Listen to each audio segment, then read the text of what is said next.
Bonjour les amis! Eh oui, c'est moi, Mimi Prof! Non, je t'ai joué un tour, hein? Moi, j'ai essayé de voir fouiller dans son laboratoire, mais écoute, voyons donc, je te le dis, je manque tout, mais je pense que je vais y laisser la place finalement. Alors, à plus tard, bye! Données non compatibles, entrée, identification. Salut les copains! C'est encore moi, Mimi Prof! Hey! J'ai encore une petite expérience à faire avec toi. Mais cette expérience-là, elle est très spéciale parce que tu ne la verras pas se produire devant toi ici. Mais par contre, si tu la fais chez toi, tu vas pouvoir constater ce qui va se produire. Est-ce que tu es prêt à voir ce qui va se produire? Yes! Écoute bien, ça te prend un œuf. Ça va te prendre un verre et ça va te prendre ici dans mon contenant, c'est du vinaigre. C'est très, c'est pas ça. Ça sent pas vraiment bon. Puis si je trempe mon doigt dedans, bien, c'est bizarre. OK, alors, ce que ça va prendre, je vais prendre mon verre, je vais mettre mon œuf dedans. Et voilà. Sais-tu qu'est-ce qui va se produire? Ah, tu ne sais pas, hein? Écoute bien, notre œuf, là, ici, là, lui, là, la coquille, c'est du calcium. La coquille est faite de calcium. Alors, notre beau vinaigre, qui est ici, lui, il va venir s'attaquer, parce que lui, c'est comme de l'acide, OK? Puis, il va venir s'attaquer à notre coco ici. Là, tu vas voir, il va avoir, bien, je vais te laisser voir constater ce qui va se produire.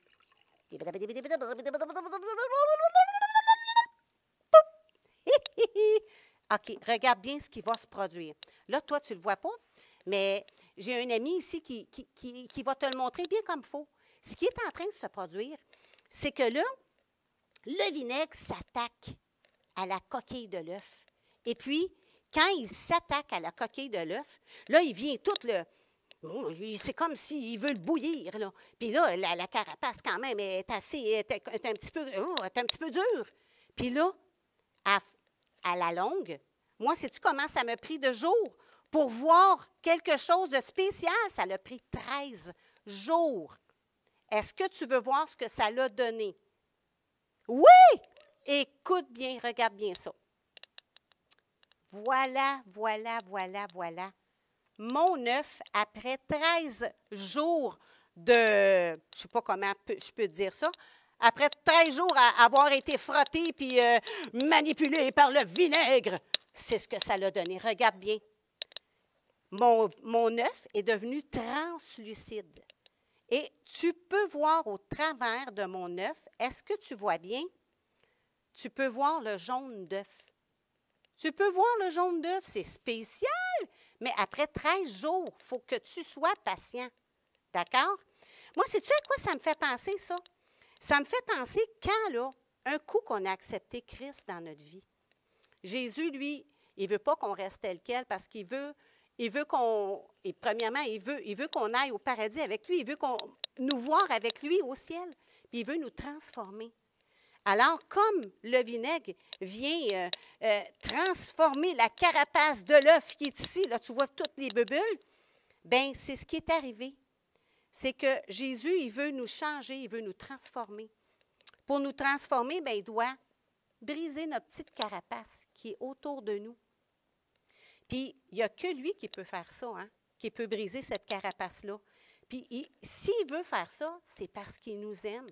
Puis, c'est parce qu'il veut qu'on soit super beau, puis tellement beau que tout le monde va voir que vraiment Jésus habite dans ton cœur. Ils vont dire, les gens, hey, elle, là, cette personne-là, là, je l'aime assez. Cette petite fille-là, là, elle veut toujours jouer avec moi. Puis quand je me fais mal, bien, elle vient m'aider. Puis, ou la madame, elle va dire, il vient toujours porter mes journaux.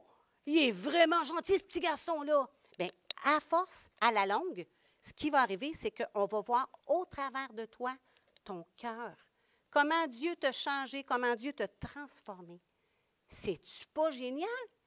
Alors, moi, si j'étais toi, avec ton papa ou ta maman, essaie-le. Tu vas voir, ça fonctionne. Tu le vois bien? Alors, je te dis à une prochaine fois, mes amis. Salut!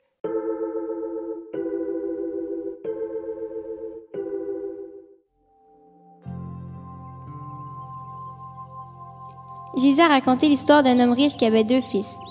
L'homme riche avait une très grande ferme, de nombreux domestiques qui s'en occupaient. Un jour, le plus jeune des fils est allé voir son père et a exigé « Père, donne-moi la part de mon héritage qui me revient. » Le père était triste, mais a accepté à contre-cœur de donner à son fils rebelle sa part de l'héritage. Le cadet a ensuite quitté la maison pour se rendre dans un autre pays. Là, il a gaspillé tout l'argent à des choses inutiles. Après avoir tout dépensé, les nouveaux amis qu'il s'était faits l'avaient quitté. Puis il y eut une famine dans le pays. Il était pauvre, sans argent, sans amis et nulle part où vivre. Il était forcé de chercher un travail, mais le seul qu'il a pu trouver était de s'occuper des porcs. Il a passé plusieurs jours et nuits à se sentir seul et affamé. Il était si misérable qu'il avait envie de manger la nourriture que mangeaient les porcs. Il commençait à mourir de faim. À ce moment, il a réalisé à quel point il avait été stupide. Tous les serviteurs de mon père ont de la nourriture et je suis affamé. Je vais rentrer chez moi et dire « Père, j'ai péché contre toi et je ne suis assez bon pour être ton fils. S'il te plaît, laissez-moi être l'un de vos serviteurs. » Il est parti donc pour un long voyage de retour sur des routes poussiéreuses. Son père regardait toujours la route en espérant le voir au loin.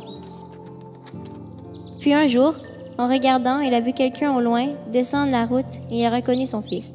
Il a couru vers lui, ému de compassion, et a passé ses bras autour de lui, tout ému, disant « Mon fils est revenu à la maison !»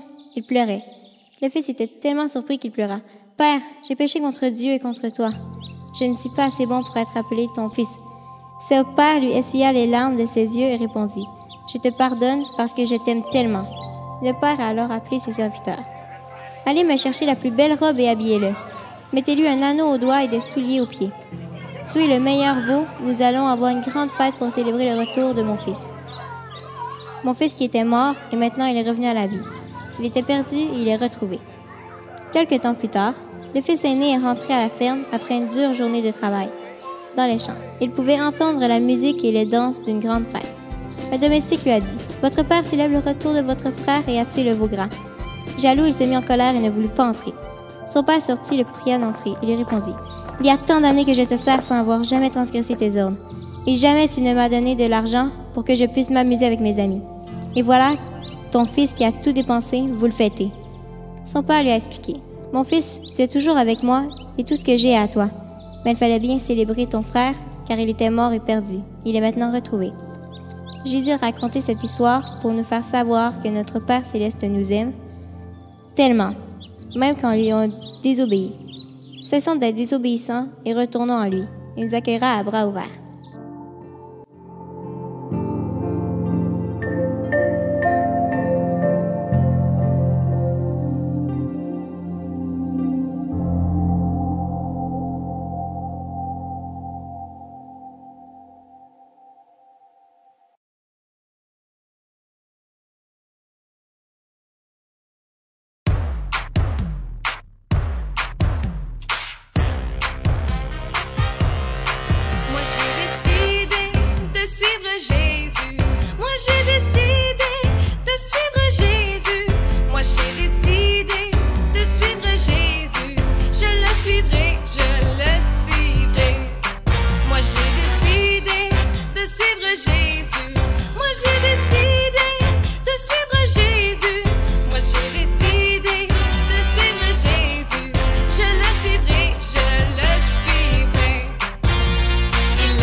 J'ai décidé de suivre Jésus.